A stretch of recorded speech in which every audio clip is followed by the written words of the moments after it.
Today for Mousetrap Monday, we're going to test out the latest version of a 3D printed rat trap that was sent to me by a YouTube viewer named Marcus from Sweden.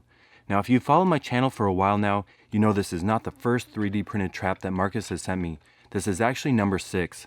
I've already posted videos on his previous mouse traps and rat traps. Here's the first mousetrap design Marcus sent me. It has a hole here with a wire noose. The mouse sticks his head through the noose, chews through a string, releases the lever, and those rubber bands pull it up and catch the mouse. It worked really well. Here's number 2. It can catch 4 mice in one night. There's a plastic noose here. The mouse sticks his head in the hole, chews through the string. You can catch them. You go down the line. If you want to see this trap in action, I'll post a video down below. I actually have a full playlist of all these traps. And here's the third mouse trap. It was modified to be able to set it a little easier. He changed the back here with slots. So when you tie the string, you can just wrap it around here. You don't have to thread it with a needle. Also, the noose has teeth in it. Those reset down in the hole. The mouse will chew through the string, and you got him. Ooh, and that flinged the noose off. This also worked really well, and we were able to catch 2 mice in one night. Now this was the first rat trap design. It has a plastic noose, and instead of string for the trigger, it has a lever and a screen inside. There's a plate the rat pushes forward, and when it pushes it forward, it moves the hook, releasing the rubber bands, and you got them. Now I had a little trouble with this trap with the animals pulling out, so I added some teeth with a nail. That way when it pulls up, it holds it in place and can choke it. I was able to catch a big squirrel with this trap, and I really liked the design, but he sent me another trap that was modified. See how the back here is round? Here's the improvement. It's a much sleeker design. It has that noose there with the teeth. The rat sticks his head in there, releases it, you got him. And he added 1 spike on top. Well, recently in the mail, I received this trap. It's the latest, greatest version. And it works with the string instead of the lever. This one has a bait cut back here, a spike, and a noose with teeth that sit inside the trap. The rat will stick his head through there, want to get the bait, but there's going to be 2 strings tying down the lever. When they chew through that, it releases, pulls up, and you got them. And the modified design makes it really easy to set. You don't need a needle and thread, there's slots here. All we need is a string to tie it up, and then we can go test it out. The rubber bands on back provide quite a bit of force, and it's kind of hard to set if you don't have the right tools. Here's a key. That makes it really simple. There's holes here. You pull down the lever, put in the key. That keeps it down. You can remove it once it's set. Next we need to tie up the string that holds down the lever. It fits in these grooves. I've already measured the length I need, and I've tied a knot on either end. You take the first end of the string with the knot in it, and it slides right in this notch that holds it in place, goes down this groove, and then wraps around in the slot.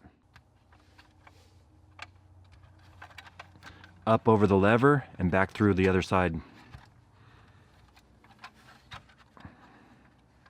Then you take the other end with a knot, pull it through, and put it in that notch that holds it in place.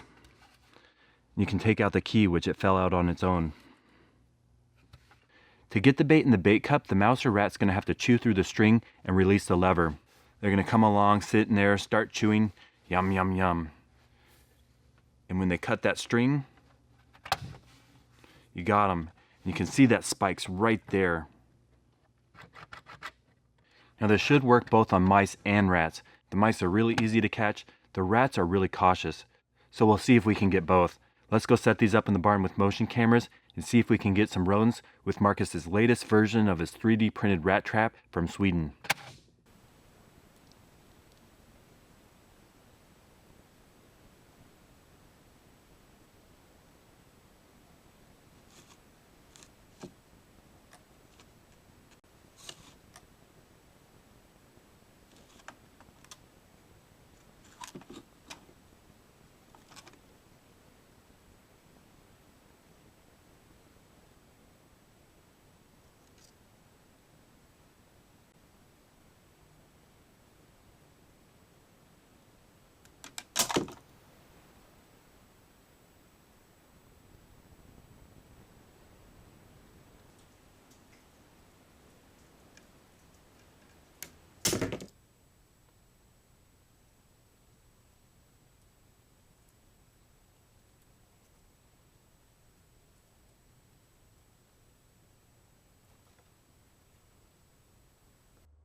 Marcus's new 3D printed rodent trap design worked really well.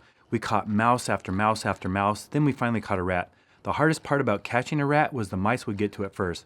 Except for the Norway rats, they were very cautious. They didn't want to get caught, but in the morning we got a mouse in the trap. Now I have to be really selective in the footage I show on YouTube, especially when you have a noose and a spike. So if you want to learn more about this trap and see it in action, I'll put that footage on my website. In a recent video, I asked for questions from YouTube viewers. I've been reading through those. One of the questions I got was people want to know what I do with the rodents that I catch in traps. Now I'm a big fan of traps over poison. Poison's more effective, but so many animals out there view these rodents as a food source. So if you're putting poison out there, you might be killing wildlife you don't want to kill. And that's why I use the traps over poison. Now people want to know what happens to them. I don't honestly know. I put them out behind my house in the wild, and in the morning they're gone, they disappear. I am curious what happens, what's taking them. So let's set up the motion cameras and see what's using the resource of these rats and mice. Who knows, we might be surprised.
Well, I figured when I put the mice and rats that I trap in my videos out in the wild, animals would come and eat them.